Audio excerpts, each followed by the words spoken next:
नमस्कार, आप देख रहे हैं हिमाचल न्यूज। आइए जानते हैं आज के प्रमुख समाचार और दिन भर की बड़ी सुर्खियां। हिमाचल में दिन में धूप, रातें हुई सर्द। जानिए 4 नवंबर तक कैसा रहेगा मौसम। हिमाचल प्रदेश में इस समय मौसम एक अनूठा बदलाव दिखा रहा है। जहां दिन के समय तेज धूप लोगों को सुकून दे रही है, वहीं सुबह शाम की ठंड अब जोर पकड़ने लगी है।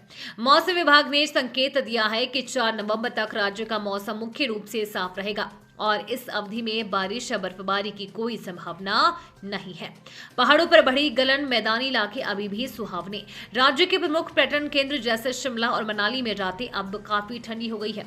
मध्य पर्वतीय और मैदानी क्षेत्रों में दिन का मौसम अभी भी खुशनुमा बना हुआ है, लेकिन ऊंचाई वाले स्थानों पर रात की ठंडक तेजी से बढ़ रही है। पिछले 24 घंटों में हिमाचल के औसत न्यूनतम तापमान में 0.2 डिग्री सेल्सियस की गिरावट दर्ज की गई है, जो ठंड के बढ़ने का स्पष्ट संकेत है।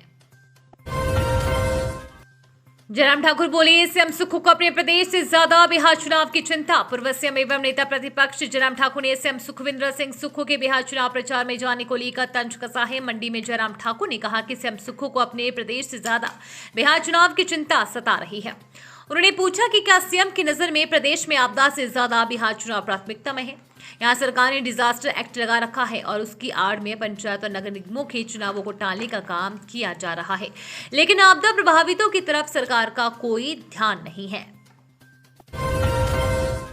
सियासत। पंचायत चुनाव से पहले गांवों में सरकार मंत्री लगा रहे घोषणाओं की झड़ी। पंचायत चुनाव से ठीक पहले सरकार के मंत्रियों ने गांव-गांव जाकर घोषणाओं की झड़ी लगा दी है। कहीं सड़कों, पेयजल योजनाओं और पंचायत घरों के उद्घाटन हो रहे हैं, तो कई पंचायतों में नई संपर्क सड़कों समेत जनहित की योजनाओं की आधारशिला रखी जा रही है। राजधानी में लोक निर्माण एवं शहरी विकास मंत्री विक्रमादित्य सिंह और पंचायती राज एवं ग्रामीण विकास मंत्री अनिरुद्ध सिंह ने मोर्चा संभाल रखा है। सरकार के ये दो वरिष्ठ मंत्री इस महीने अब तक 18 दिन शिमला ग्रामीण और कुसुम्पटी विधानसभा क्षेत्र की 50 से ज्यादा पंचायतों के दौरे कर चुके हैं। हिमाचल घोषणा के बाद भी पदोन्नति नहीं होने पर उखड़े बिजली बोर्ड कर्मी, आंदोलन की चेतावनी। मुख्यमंत्री सुखविंदर सिंह सुक्खू की घोषणा के बाद भी पदोन्नतियां नहीं होने पर बिजली बोर्ड की कर्मचारी यूनियन भड़क गई है। यूनियन की नवनियुक्त कार्यकारिणी ने राजधानी शिमला में प्रेस वार्ता कर बोर्ड कर्मचारियों के हितों के लिए संघर्ष जारी रखने का ऐलान किया। महासचिव प्रशांत शर्मा ने कहा कि पदोन्नति आदेश जल्द जारी होने चाहिए। उन्होंने बिजली मित्र और आउटसोर्स भर्ती का भी विरोध किया।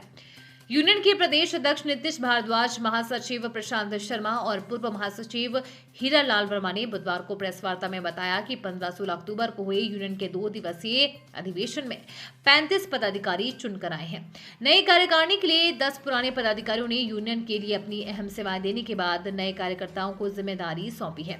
नवनियुक्त महासचिव प्रशांत शर्मा ने कहा कि यूनियन कर्मचारी के हितों की लड़ाई कर्मचारियों के साथ मिलकर लड़ेगी। मौजूदा समय में बोर्ड के 1000 से अधिक कर्मचारी अपनी पदोन्नति का इंतजार कर रहे हैं।